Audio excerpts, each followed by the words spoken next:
Hello friends, मैं doctor Mohit Madan Vaishali Ghaziabad से। मैं एक आर्थ्रोस्कोपी और जॉइंट रिप्लेसमेंट स्पेशलिस्ट हूं।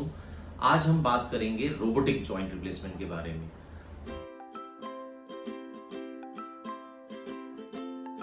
What exactly is a robotic joint replacement? ये क्या होता है, इसमें कैसे सर्जरी होती है और इसके क्या एडवांटेजेस हैं, क्या डिसएडवांटेजेस हैं, आज हम इन सब चीजों के ऊपर बात करेंगे। हम बिल्कुल सिंपल लैंग्वेज में बात करेंगे जिससे कि आपको समझ में आए। रोबोटिक जॉइंट रिप्लेसमेंट, सबसे पहले अगर आपको लगता है कि कोई रोबोट पूरा जॉइंट रिप्लेसमेंट सर्जरी कर देता है, तो ऐसा बिल्कुल नहीं है। रोबोट बेसिकली एक मशीन है जो कि मैं कहूंगा एक एडवांसमेंट है थोड़ा सा, बिकॉज रोबोटिक जॉइंट रिप्लेसमेंट कोई नई चीज नहीं है। डेफिनेटली इंडिया में इसकी बूम या इसका जो मार्केटिंग है वो अभी ज्यादा हो रहा है, mainly for a joint replacement surgeries काफी प्रोमोट किया जा रहा है और काफी जगह पे हो भी रहा है। इनफैक्ट हम भी यहाँ पे joint replacement surgeries robotic technology द्वारा कर रहे हैं। तो सबसे पहले हम क्या करते थे जॉइंट रिप्लेसमेंट में, जब हमें किसी ने जॉइंट रिप्लेसमेंट एडवाइस किया तो हम डॉक्टर चूज करते थे, हम हॉस्पिटल चूज करते थे और इम्प्लांट और कंपोनेंट यूज करते थे।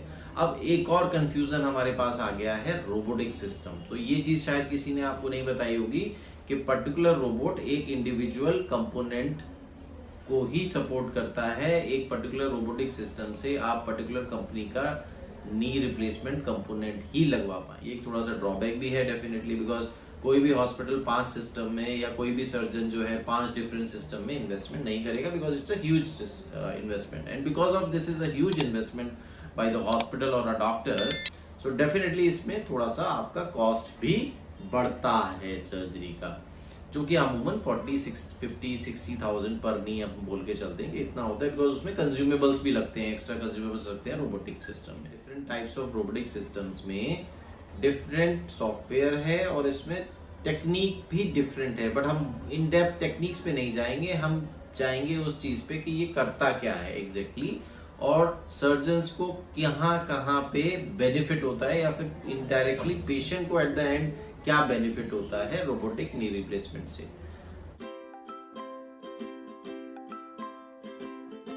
आपको पता है किसी भी सर्जरी में आपका सबसे पहले इंसिजन लगता है या चीरा लगता है। तो ये चीरे का काम जो है, जो स्किन कट करना है, सबक्यूटेनियस टिश्यू कट करना है, अंदर की मसल्स कट करनी है और जॉइंट तक पहुंचना है, यह काम रोबोट नहीं करता है। ये काम डॉक्टर करते हैं बेसिकली। तो एक्सपोजर जिसको हम बोलते हैं, ये सारा काम एक्सपोजर का सर्जन का रहता है। एक्सपोजर करने के बाद सर्जन कुछ ट्रैकर्स, बेसिकली जो कैमरा सिस्टम और कनेक्टेड कंप्यूटर रहता है, फिर उसके बाद एक रहता है रोबोटिक आर्म। तो समझेंगे कि आपके नी पे, थाई पे और लोअर लेग बोन पे, जैसे अगर ये मॉडल है और इसमें हमें जॉइंट रिप्लेसमेंट करना है, तो ये थाई बोन है और ये लेग बोन है। तो ये कंप्यूटर या रोबोट कैसे पहचानेगा कि ये थाई बोन है, ये लेग बोन है? तो इसमें कुछ ट्रैकर्स लगाए जाते हैं थाई बोन और लेग बोन में। कैमरा सिस्टम ट्रैकर्स को आइडेंटिफाई करता है, फिर वो कंप्यूटर में जाता है, कंप्यूटर एक मॉडल बनाता है इसका, रफ मॉडल। तो मॉडल जब बन जाता है कंप्यूटर सिस्टम में, तो डिफरेंट कंपोनेंट के, क्योंकि डिफरेंट सॉफ्टवेयर सिस्टम है तो उनमें डेफिनेट साइजेस आते हैं के different femoral component. Femoral component मतलब कि जो ऊपर वाला कंपोनेंट है डिफरेंट साइजेस का आएगा।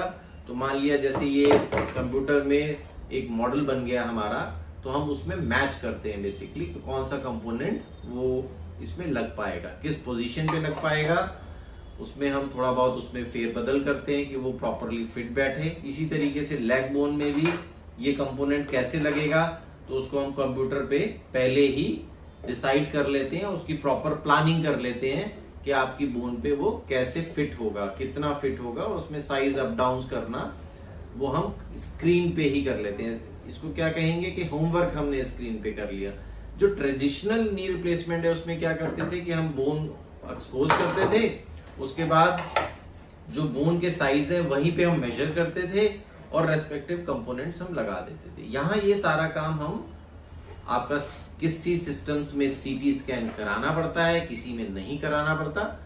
तो जिसमें सीटी स्कैन कराना पड़ता है उसमें आपकी जो साइजिंग है, कंपोनेंट कौन सा किस साइज का लगेगा वो हो जाता है पहले ही। और जिसमें हम रजिस्ट्री करते हैं खोलने के बाद, ट्रैकर के थ्रू करते हैं, उसमें फिर हम साइमल्टेनियसली उसकी, बिकॉज साइजेस लिमिटेड होते हैं, 5 या 6 साइज या 7 साइज ऊपर के कंपोनेंट के आते हैं, ऐसे ही नीचे के आते हैं, उसके हम कॉम्बिनेशन बनाते हैं, तो वो पर्टिकुलर स्टेप हो जाता है। उसके बाद क्या होता है, उसके बाद रोबोट जो है बेसिकली, तो एक रोबोट हो गया फुली रोबोटिक सिस्टम, जिसमें वो क्या करेगा कि आपने रजिस्टर कर दिया, पर्टिकुलर साइज बता दिया, तो ये जो बोनी कट्स आप देख रहे हैं, अब देखिए ये जो है नी है, जिसमें एक ये सरफेस है जो कि ऐसे रेगुलर सरफेस है। अब इसमें तो ये फिट नहीं हो पाएगा क्योंकि इसमें ऐसे ऐसे ये कट्स बने हुए हैं, है ना, अलग अलग जो है, तो ये इसमें फिट नहीं होगा। तो इसको बिठाने के लिए, आपके नी पे चढ़ाने के लिए इसमें कुछ कट्स किए जाते हैं। तो ये जो कट है, बोनी कट, ये हमारा रोबोटिक सिस्टम करता है फुली रोबोटिक में, या फिर एक असिस्टेड हैप्टिक सिस्टम्स होते हैं असिस्टेड वाले, उसमें वो सर्जन की हेल्प करता है ये करने। उसके बाद ये कंपोनेंट का काम लगाने का सर्जन का रहता है, घुटने को पूरा बंद करने का, उसको बैलेंस करना, ये सब चीजें सर्जन की ही है। और रोबोट करता क्या है बेसिकली, तो रोबोट हेल्प करता है सर्जन की आपकी साइजिंग, कट्स को डिसाइड करने में, कट्स, बोनी कट्स करने में, rest of the work open यानी एक्सपोज करना, क्लोज मतलब कि उसको पूरा बंद करना, स्टिचिंग करना, और प्रॉपरली बैलेंस करना, और ये सारी चीजें। सो रोबोट का क्या यूजफुलनेस हो गई कि ये बेसिकली आपका क्रॉस चेक कर लेता है ट्रेडिशनल सिस्टम से कि भाई जो कंपोनेंट साइज आप चूज कर रहे हैं वो प्रॉपरली पेशेंट में फिट होंगे कि नहीं, वो पहले प्लानिंग। ये क्या हम बोलते हैं इसको कि ये टेलर मेड हो गया basically, more of a tailor made thing basically. Secondly हम इसमें बोलते हैं रोबोटिक में कि प्रिसिशन आपका थोड़ा सा बेटर हो जाता है बोनी कट का।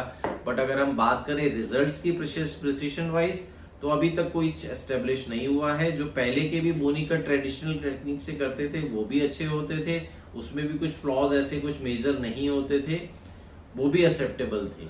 और अभी रोबोटिक जो ये बोनी कट कर रहा है, डेफिनेटली उसका प्रिसिशन थोड़ा ट्रेडिशनल से हम कह सकते हैं ज्यादा है, बट उन सर्जन्स के लिए जो कि नए हैं। अभी एक चीज हो गई प्रिसिशन की, जिसके लिए हम बोलते हैं रोबोटिक में बेटर है। सेकंड थिंग हम बोलते हैं टाइम कंजप्शन की। अगर बात करते हैं तो टाइम कंजप्शन अगर मैं बोलूं तो रोबोटिक में टाइम कंजप्शन इनफैक्ट ज्यादा है हमारे ट्रेडिशनल, या जो हम इतने सालों से करते आ रहे हैं जॉइंट रिप्लेसमेंट टेक्निक, जो कि जिग बेस्ड सिस्टम है। वो सिंपल हाथों से नहीं होती, उसमें भी जिग्स रहती हैं, बेसिकली जिग गाइडेड सिस्टम्स रहते हैं, तो उससे टाइम कंजप्शन अगर हम बोले तो ज्यादा है।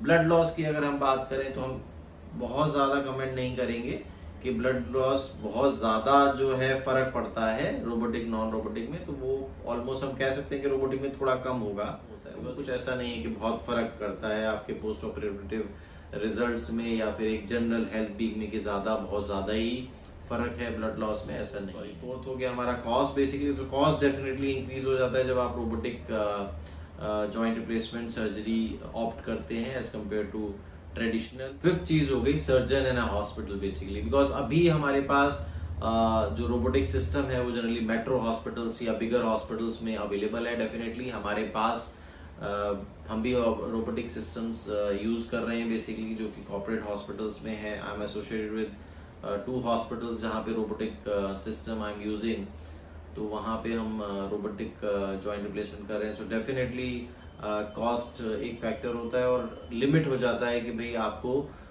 इस पर्टिकुलर हॉस्पिटल में ही सर्जरी करानी पड़ेगी। एक और लिमिटेशन है कि एक रेस्पेक्टिव हॉस्पिटल, जो मैंने आपको बताया था कि एक हॉस्पिटल ने एक सिस्टम में ही इन्वेस्ट किया हुआ है, तो आपका लिमिटेशन हो जाता है कि भैया जो जॉइंट रिप्लेसमेंट के कंपोनेंट्स हैं जो हम यूज करते थे, जो कि 4-5 वैरायटी में आते हैं, तो आपको एक ही वैरायटी का जॉइंट रिप्लेसमेंट कंपोनेंट या इम्प्लांट यूज करना पड़ेगा।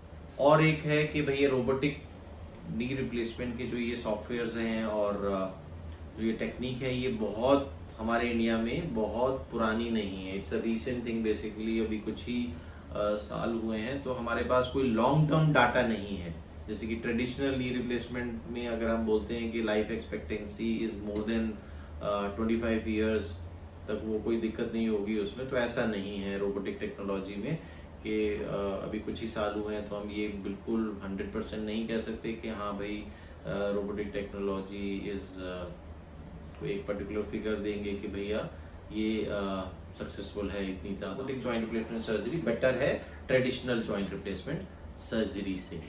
तो ये बात हुई जॉइंट रिप्लेसमेंट सर्जरी के बारे में, जिसमें हमने बात करी robotic technology and robotic joint replacement के बारे में। अगले कुछ वीडियोस में हम और ऐसी ही न्यूअर टेक्नोलॉजी और joint pain and joint related videos definitely आप लोगों से शेयर करते रहेंगे। प्लीज़ अगर कोई क्वेरी है आपकी रोबोटिक जॉइंट रिप्लेसमेंट सर्जरी से रिलेटेड या जॉइंट पेन से रिलेटेड, तो आप हमें कॉल कर सकते हैं, अपॉइंटमेंट बुक कर सकते हैं। इनफैक्ट वीडियो कंसल्टेशन भी हमारे पास अवेलेबल है। So feel free to call us.